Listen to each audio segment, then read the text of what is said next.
Facebook പോസ്റ്റിന് താഴെ സ്ത്രീത്വത്തെ അവഹേളിച്ച് കമന്റിട്ടെന്ന നടി ഹണി റോസിന്റെ പരാതിയിൽ പോലീസ് അന്വേഷണം പുരോഗമിക്കുന്നു. മോശം കമന്റിട്ടവരിൽ ഒരാൾ മാത്രമാണ് എറണാകുളത്തുള്ളത്.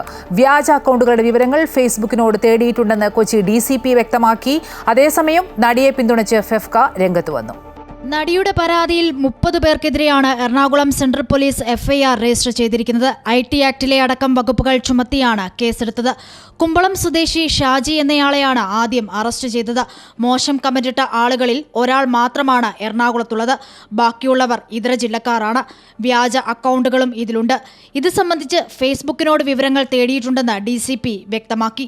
ദൂരെയുള്ളവരാണ്, അപ്പോൾ അതിന് നമുക്ക് ആളെ ഐഡൻറ്റിഫൈ ചെയ്തിട്ട് നമുക്ക് വിടണം. ഇത് ഫേസ്ബുക്ക് അക്കൗണ്ടാണ്, അത് ഫേക്കുമാകാം. അപ്പോൾ അതിൻ്റെ ഐഡൻറ്റിറ്റി നമ്മൾ വെരിഫൈ ചെയ്യണം, അത് സമയമെടുക്കും. അതേസമയം താരസംഘടനയായ അമ്മയ്ക്ക് പിന്നാലെ ഹണി റോസിന് പിന്തുണയുമായി ഫെഫ്കയും രംഗത്ത് വന്നു.